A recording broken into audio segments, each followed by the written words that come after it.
When I arrived for work yesterday, Dave and Sammy and Jason were busy erecting our Easter cross that we have placed in the parking lot this week as a protest and a prayer against the starvation of those children here in our city.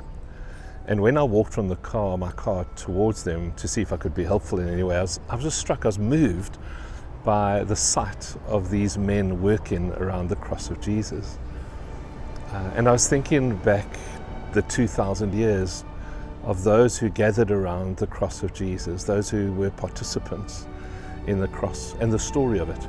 And of course we know the famous ones. We know of Judas, the betrayer, and we know of Peter, the denier, and we know of wishy-washy Pilate, and we know of Barabbas, the somewhat unknown, but now whose name is famous, that insurrectionist of the time. And those are the more prominent ones, but somewhat in the background there are some other characters who also play a key role in the story. So there's, for example, Joseph of Arimathea. Joseph was a religious leader of the day, and he had a friend, also part of that religious leadership community, Nicodemus, and we know Nicodemus's name from John chapter 3, the famous born-again passage. And they were friends, and they seemed to have been secret disciples of Jesus. It was too risky for them to be too open, but they were there, and they seem to have cared deeply about Jesus. So when Jesus was crucified and then died, Joseph of Arimathea made a point of going to Pilate, and he obviously was influential enough to be able to walk into Pilate's office, as it were, and he asked permission for the removal of Jesus' body. Joseph had a tomb that he probably bought for his family as a family tomb, and so he made his tomb available for the burial of Jesus. When Jesus had died, they went to the cross, they took his body down, they wrapped the body of Jesus in linen which Joseph had provided. The disciples carried the body of Jesus to Joseph's tomb. And Joseph's tomb plays this huge role in the story, this Easter story. That's the tomb that Jesus rose from. That's the tomb the woman visited on Easter Day. That's the tomb that we declare to be empty.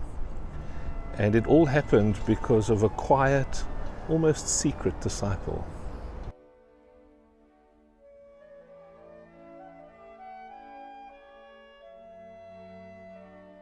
Here's another famous character, a guy called Simon of Cyrene.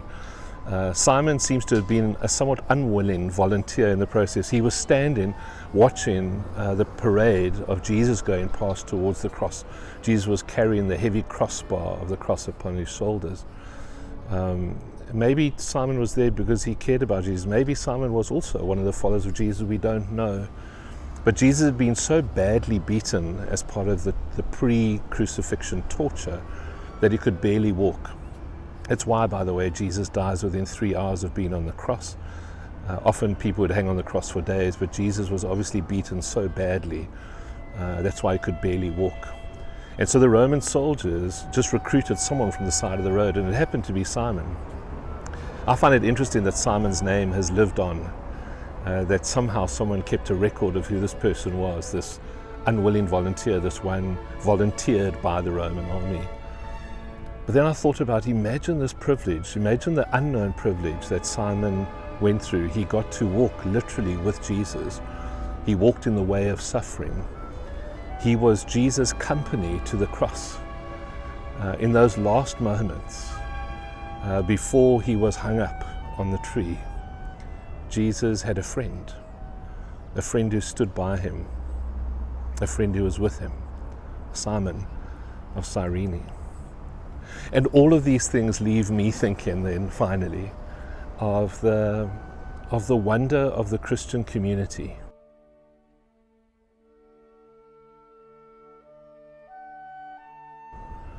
That we function not because of superstars. We function not because of those who have the bright lights.